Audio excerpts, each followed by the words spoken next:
قرآن مجید فرقان حمید میں بغض و حسد کی کس طرح مذمت کی ہے، آپ بتائیے گا۔ شکریہ زینب۔ بسم اللہ الرحمن الرحیم۔ اللہ رب العزت نے انسان کے لیے فرمایا کہ فَالْهَمَا فُجُورَهَا وَتَقْوَاهَا، کہ اس میں شر اور خیر دونوں کوالٹیز موجود ہیں۔ اگر تو خیر غالب آ جائے تو یہ متقی ہے، پرہیزگار ہے، عابد ہے، لیکن جو فجور والی کوالٹیز ہیں کہ نیگیٹو کوالٹیز جنہیں آپ منفی صفات کہیں، تو وہ اگر غالب آ جائیں تو انسان درندوں سے بھی بدتر ہو جاتا ہے، اسفل سافلین والی صورت بن جاتی ہے۔ اور حسد تو ایک ایسی بیماری ہے جسے ام الامراض کہا گیا، کہ اس ایک بیماری کی وجہ سے، یہ باطنی بیماری ہے، ایک شیطان کا وار ہے، اور اس کی وجہ سے بے شمار خرابیاں، بے شمار بیماریاں ایک انسان کو اندر سے گھیر لیتی ہیں۔ یہ ایک ایسی آگ ہے جس کے لیے کہا جاتا ہے کہ نار اللہ الموقدۃ التی تطلع علی الافئدہ، وہ جو دلوں کو تک جا پہنچتی ہے، ایسی آگ۔ تو ایک غیر مرئی آگ ہے جو انسان جس میں جلتا رہتا ہے، خود بھی اور دوسروں کو بھی نقصان پہنچاتا ہے، اور اپنی ذات کو تو نقصان پہنچا ہی رہا ہوتا ہے۔ قرآن مجید میں آپ دیکھیں تو اللہ رب العزت نے آخری جو دونوں صورتیں ہیں، وہ چونکہ ہم انہیں کہتے ہیں موعظتین، کہ وہ بچانے کے لیے بہت ساری چیزوں سے کہ بندہ اللہ کی پناہ میں آ جائے، ان میں بھی آتا ہے من شر حاسد اذا حسد، کہ حسد کرنے والے کی شر سے جب وہ حسد کرنے لگے، اے اللہ میں تیری پناہ میں آ جاتا ہوں۔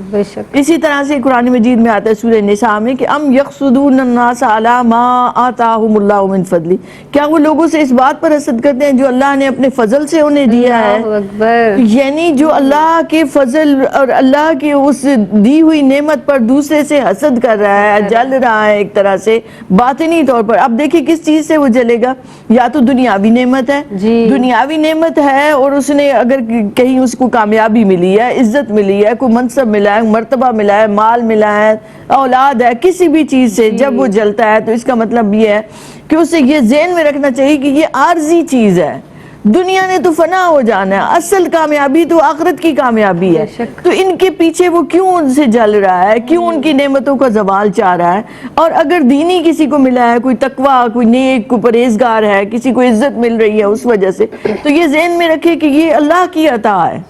تو اس کے فضل کے لیے دعا کرنی چاہیے، وہ خود بھی دعا کرے تو اللہ اسے بھی دین میں رتبہ عطا کرے۔ تو ان دونوں باتوں پر حسد کرنا بنتا نہیں ہے کہ دنیا عارضی چیز ہے اور دین کی ملی ہے تو وہ عطا ہے اللہ کی، اللہ کا فضل ہے، خود بھی محنت کرے تو اسے بھی مل جائے۔ پھر یہ ذہن میں رکھے کہ دیکھیں حسد وہ چیز ہے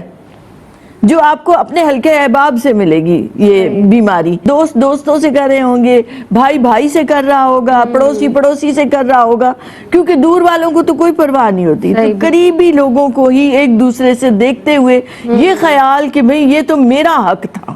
تو انسان کے اندر کہیں نہ کہیں خود پسندی اور تکبر پایا جاتا ہے، وہ کہتا ہے کہ یہ تو میرا حق تھا، یہ اس کو کیوں مل گیا؟ پھر ہم تاریخ اٹھا کر دیکھیں تو دیکھیں شیطان نے جب سجدے سے انکار کیا ابلیس نے، تو اس کے بارے میں ابا واستکبرا، کہ اس نے بھی تکبر کیا، خود پسندی تھی اس کے اندر، انکار کیا، اس نے نافرمانی کی، سجدہ نہیں کیا، تو وہ حسد کی آگ میں جل رہا تھا۔ حضرت آدم علیہ السلام، شیطان نے حضرت آدم علیہ السلام سے حسد کیا۔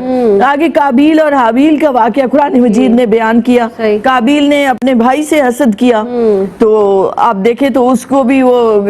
راندہ درگاہ ہوا۔ تو پھر اور دیکھیں سورہ یوسف میں اللہ رب العزت نے حضرت یوسف علیہ السلام کے بھائیوں کا واقعہ بیان کیا کہ وہ حضرت یوسف علیہ السلام کی جو محبت تھی والد صاحب سے ان کی، تو اس سے حسد کرتے تھے، تو کیا ہوا، وہ نامراد ہوئے، حضرت یوسف علیہ السلام کو وہ رتبہ ملا، وہ کامیابی ملی،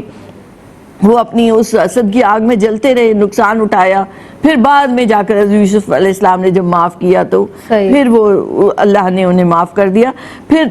ایک اور دیکھیں تو کفار مکہ نے نبی کریم علیہ السلام سے حسد کیا کہ یہ رتبہ ان کو کیوں ملا ہے، اب جانتے ہوئے بھی پہچانتے ہوئے بھی ایمان کی دولت نہ مل سکی اس حسد کی وجہ سے۔ مسلمانوں سے یہودیوں نے کیا کہ یہ اس امت کو کیوں مل گیا رتبہ۔ تو ایک اجتماعی طور پر بھی قوموں میں بھی پایا جاتا ہے اور انفرادی سطح پر بھی، تو یہ ایک ام الامراض ہے، اس سے ہر صورت بچنا چاہیے۔